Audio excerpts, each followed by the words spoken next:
This is another ऑस्पिटेशन for forensic object of assault. Object of assault में पहले इसके पार्ट्स डिफाइन करने हैं, देन इसका नाम बताना है और फिर क्लासीफाई करना है। So this is the first object of assault. नीचे हमारे पास हैंडल या फिर हिल्ट आती है, देन इसके ऊपर क्राउन गार्ड है और उसके ऊपर हमारे पास ब्लेड आती है। स्टेनलेस स्टील की ब्लेड है, इसके 2 शार्प एजेस हैं and 1 pointed and at the top. This is the dagger. It is classified as a pointed weapon. Second weapon of assault, and this is a blade. Blade has 1 sharp edge and 1 blunt edge. ठीक है, एक sharp है एक blunt है और blade वैसी stainless steel का है। इसका हैंडल कहलाता है, नीचे प्लास्टिक या वुड का होता है और ऊपर से पॉइंटेड होता है। This is also a pointed weapon and sharp and light weight weapon with sharp cutting edge. Then object number 3, ये सीख जैसा होता है, बिल्कुल रॉड सा। ठीक है, इसके नीचे पॉइंटेड एंड है एंड ऊपर से थोड़ा सा ब्लंट होता है which is also called the handle. नीचे जो है वो शार्प स्पाइक कहलाता है, ऊपर जो है इसका हैंडल होता है, गोल सा हैंडल है। ठीक है, एक लंबा सा ये रॉड जैसा है और ऊपर से इसका हेड होता है like this is a rounded head, coin जैसा, जैसे कॉइन रखा हुआ होता है ना वैसा होता है ऊपर से। And this weapon is called ice pick, PICK pick. This is classified as a pointed weapon,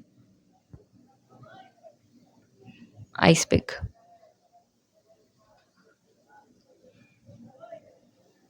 ठीक है, then fourth object of assault है हमारे पास। This is a long wooden shaft. ठीक है, लॉन्ग वुडन शाफ्ट और ऊपर हेड है इसका, हैवी वेट हेड होता है। हेड के 2 पार्ट्स होते हैं, एक फ्लैट सरफेस होता है हेड का और ऑपोजिट साइड पे थोड़ी सी शार्प सी, थोड़ी सी पॉइंटेड सी सरफेस होती है which is also called the claw.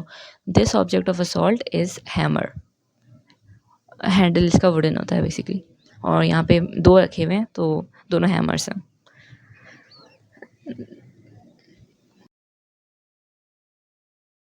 This is a hard and blunt weapon of assault. Then moving on, this is the 5th weapon of assault. वैसे ही long wooden handle है, it is also called the wooden shaft. Then इसके ऊपर भी एक heavy weight head होता है, it is made of steel. Heavy weight head के 2 एंड्स हैं, एक शार्प कटिंग एज है और दूसरा ब्लंट एज है। Classified as heavy weapon with sharp cutting edge. Hammer जो था वो ब्लंट वेपन था, ये शार्प कटिंग एज है एक्स।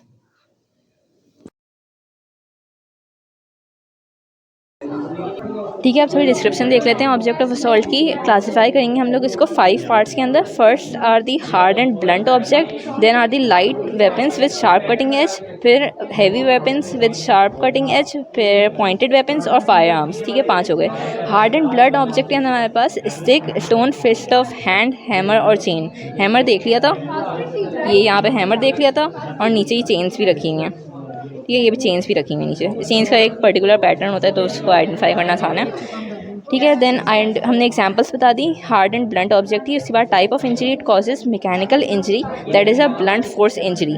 ठीक है, ये हार्ड एंड ब्लंट ऑब्जेक्ट का है ये रहा। और मेडिको लीगल इंपॉर्टेंस में आ गया कि इट कॉजेज एब्रेशन, कॉन्ट्यूशंस या ब्रूजेस और लेसरेशन।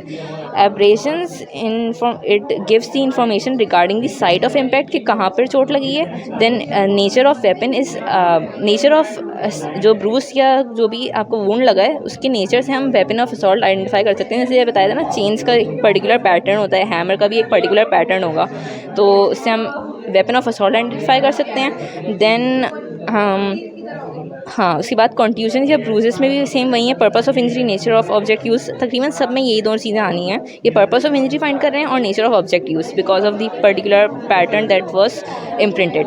देन लेसरेशंस आ गए। लेसरेशंस में साइंस ऑफ ग्रीवियस हर्ट आता है और यूजली एक्सीडेंटल और होमिसाइडल होता है।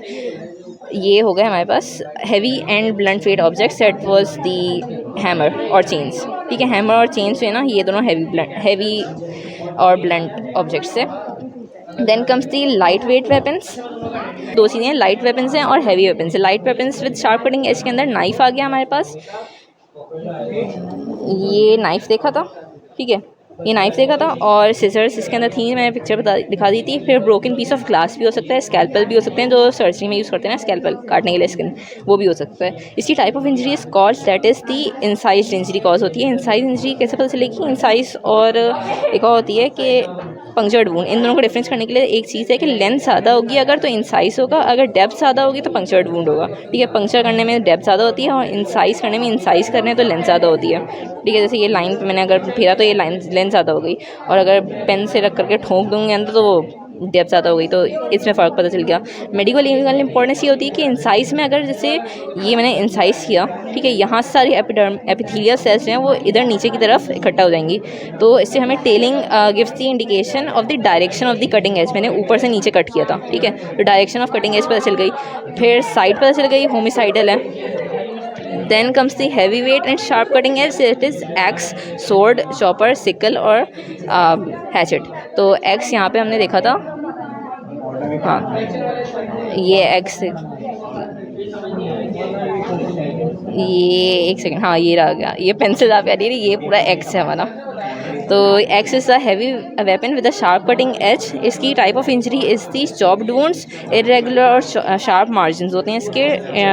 वही बताया था ट्री कट करने के लिए होता है, but it is also indicate the site of wound और purpose of injury. Basically axe की शार्प कटिंग एज से भी इंजरी हो सकती है और उसके ब्लंट फोर्स से भी इंजरी हो सकती है, तो इसका इंप्रेशन पड़ जाएगा बंदे के ऊपर, तो उससे पता चल जाएगा कि हमने वेपन ऑफ असॉल्ट कौन सा यूज़ किया है। Then fourth is the pointed weapon. इसके अंदर हमने एरो, नीडल, आइस ब्रेक ये दिखाई थी, आइस ब्रेक ये वाली इनका है, हाँ ये आइस ब्रेक दिखाई थी ना, नीचे दिखाओ नीचे, ये पॉइंटेड है, ठीक है, ये आइस ब्रेक हो गई हमारे पास, शार्प या पॉइंटेड वेपन हो गई। ठीक है, इसका टाइप ऑफ इंजरी हमारे पास, और नाइफ भी होती है वैसे फिर, और टाइप ऑफ इंजरी हो गई स्टैब वुंड या punctured wound.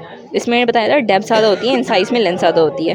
Then medical legal importance में आगे साइट ऑफ इंजरी पता चल गई, पर्पस ऑफ इंजरी पता चल गया, और पेनिट्रेटिंग वुंड्स जो हैं वो, और परफोरेटिंग वुंड्स। पेनिट्रेटिंग वुंड्स जो हैं इनसाइड द कैविटी तक जाते हैं, और परफोरेटिंग जो है वो उनकी एंट्री और एग्जिट साइड दोनों होती हैं। Lastly are the fire arm weapons. इसकी आइडेंटिफिकेशन है हमारे पास स्मूथ बोर्ड वेपन्स, इसकी एग्जांपल में आ गया शॉटगन। राइफल फायर आर्म्स, इसकी एग्जांपल में आ गया राइफल, पिस्टल और revolver. Pistol and air gun are kind like a mixture of smooth and rifle. तो राइफल को याद रखना है, और इनकी examples that is the shotgun is the smooth, और राइफल के अंदर पिस्टल और रिवॉल्वर।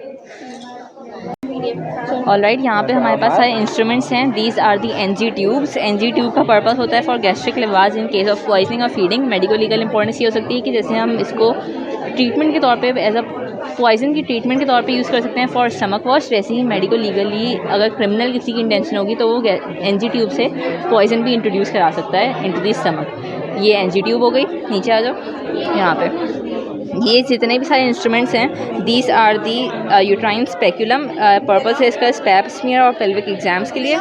देन यहाँ पे ये छोटी सी बॉटल रखी हुई है, ये छोटी सी बॉटल रखी हुई है, इसके अंदर ये वाली जो बॉटल है इसके अंदर अबॉर्शन स्टिक है। इसका पर्पस टू इंड्यूस अबॉर्शन। अगर क्रिमिनल इंटेंशन है तो क्रिमिनल अबॉर्शन भी हो सकती है। बेसिकली अबॉर्शन के अंदर ये सेमी स्किल्ड जो पर्सन होता है, जिसमें जैसे दाई वगैरह होती हैं, उनको नॉलेज होती है बट कोई एक्सपीरियंस नहीं होता, वो लोग यूज़ कर सकते, वो करते हैं ये। देन अब उस साइड पर ये सबसे पीछे जो दिख रहा है ना, ये हैंडल है और आगे एक लूप बना हुआ है। लाइक ये हैंडल है और आगे जाके ये एक लूप बना हुआ है। This is the uterine curette. ठीक है, this is to remove the uterine. इसका पर्पस मैं बता रही हूँ, to remove uterine tissue for biopsy. ठीक है, उसके आगे नीडल पड़ी हुई है, इसका कोई काम नहीं है। उसके आगे जो है इस ये वाली जो लंबी सी लाइन जा रही है और आगे जाके मुड़ रही है। ठीक है, दिस इज़ दी साउंड। हमारे पास दो तरह के साउंड होते हैं, एक यूट्राइन साउंड होता है जिसके ऊपर सब में लाइनें पड़ी हुई होती हैं, मार्किंग्स होती हैं, और एक ब्लैडर साउंड होता है उसमें कोई मार्किंग्स नहीं होती हैं, लेकिन दोनों ही आगे से जे शेप के होते हैं। ठीक है, दिस इज़ दी साउंड। उसके आगे हमारे पास ये एक आ रही है जिसमें डबल लूप है, एक यहाँ पे भी लूप है और एक जाओ नीचे तो यहाँ नीचे भी लूप है, ऊपर वाला देख लो ये लूप है, और इसके आगे जाओ तो ऊपर भी लूप है। ठीक है, डबल लूप वाला जो है this is the anterior vaginal wall retractor. It is use for easy visualization of cervix and vagina. These are all the instruments. ये टॉक्सी का स्टेशन है, पॉइजन्स। मैं जल्दी से बस फीचर्स बता रही हूँ। ये दोनों दतूरा हैं, दतूरा नाइग्रा एंड एल्बा। ठीक है। दतूरा बेसिकली ये फ्रूट है और ये वाली सीड्स हैं दतूरा seeds. दतूरा is also called thorn Apple. तो ये देखो सारे थॉर्न्स लगे हुए हैं इसमें, और इसकी सीड्स हैं ये बिल्कुल ऐसी होती हैं जैसे मूंग मसूर की दाल होती है ना, वो काली वाली, बिल्कुल वैसी होती हैं। ठीक है। तो दतूरा नाइग्रा के अंदर ये सीड्स आ गई काली दाल, और दतूरा एल्बा के अंदर ये थॉर्न एप्पल, एप्पल से याद रखो एल्बा, ठीक है, थॉर्न एप्पल आ गया। फिर क्रॉटन सीड्स हैं। Croton seeds are like boba या फिर कैवियार। सिगरेट रखा हुआ है, it is tobacco. Poppy seeds is also called खशखाश, बिल्कुल सैंड की तरह से हो रही है, सैंड और बीडेड सी अपीयरेंस है, ठीक है। फिर निको सिर्फ एक रूट रखा हुआ है, सो इट इज़ एकोनाइट रूट। एक नक्स वोमिका इज़ स्ट्रिक्नीन, जो स्पाइनल पॉइजन था, इसकी अपीयरेंस बिल्कुल इंजीर जैसी होती है, बाय कॉन्केव शेप होता है, एक साइड कॉन्केव होती है और एक साइड कॉन्वेक्स होती है, ठीक है। तो ये इंजीर से याद रखो, nux vomica. Then naphthalene balls तो घर में भी देखी होंगी, बॉल्स रखी हुई हैं। Then opium poppy fruit is basically like a lollipop, नीचे फ्रूट है और ऊपर स्टेम लगी हुई है, तो it's like a lollipop. Then copper sulphate is blue colour.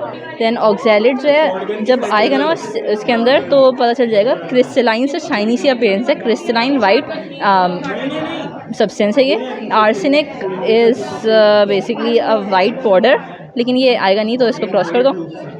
Then यहाँ पे हेरोइन है, ब्लैक सा नीचे पाउडर पड़ा हुआ है बस छोटा सा। देन उसके बाद चारकोल है, कोयले रखे हुए हैं। देन ये चरस है, charas is basically resinous exudate of the cannabis indica, जो उसकी लीव्स और स्टेम के रेजिनस एक्सीडेट होता है।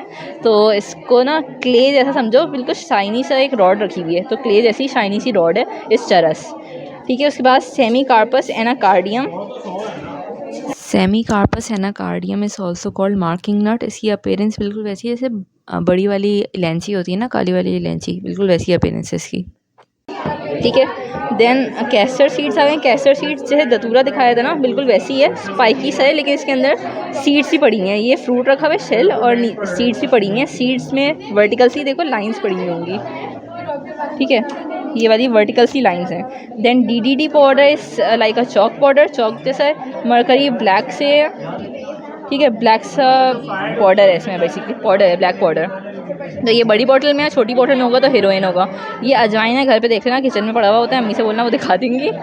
फिर ये दतूरा फ्रूट आ गया, ऊपर दिखाया था कि ये दतूरा का फ्रूट है और ये सीड्स हैं। जिसमें फ्रूट पड़ा होगा वो दतूरा एल्बा लिख दो, दतूरा एल्बा लिख दो, या फिर दतूरा फ्रूट लिख दो, ठीक है। दतूरा फ्रूट भी यहाँ पे है, वही चीज़ है, thorn apple. Then sindoor lead tetra oxide, it is basically a lead.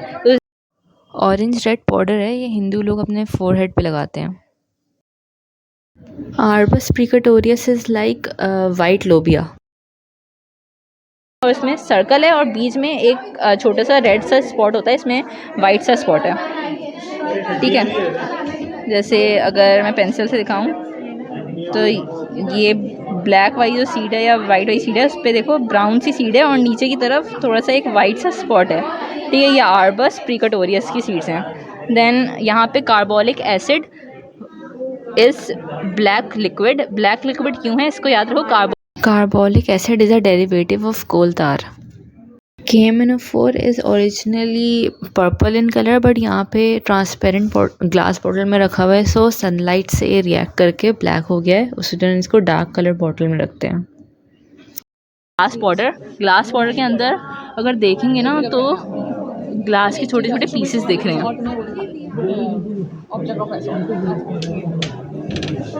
Like, और ऊपर करो, हाँ बस यहीं पे रखो, यहीं पे ये पेंसिल है, यहाँ पे एक ग्लास के पीसेस पड़े हुए हैं, ठीक है। तो ये ग्लास पाउडर है और इसको बहुत बारीक कर देंगे तो बिल्कुल सैंड बन जाता है। देन कैप्सिकम सीड्स, इस बॉटल में 2 ड्राई चिलीज रखी हुई हैं और इन दोनों ड्राई चिलीज के बीच में कैप्सिकम सीड्स हैं। जैसे जब पंच करते हैं ना पेपर तो एक छोटा सा पीस गिरता है, बिल्कुल वैसी हैं कैप्सिकम सीड्स। घर पे होगा, फ्रिज खोल के देखना कैप्सिकम काट के तो उसमें दिख जाएगा। बाकी ये जो लिक्विड्स हैं ये इतने इंपॉर्टेंट नहीं है क्योंकि ये सारे हम आइडेंटिफाई नहीं कर सकते, सो इसको छोड़ दो। बस ये देख लो, स्पिरिट है, पेट्रोल है, केरोसिन ऑयल है, एसिटिक एसिड है, HCl है और नाइट्रिक एसिड है। ये फॉस्फोरस है, माचिस की तीली रखी हुई है और माचिस के डब्बे के अंदर ये मसाला जो रखा हुआ होता है वो रेड फॉस्फोरस होता है।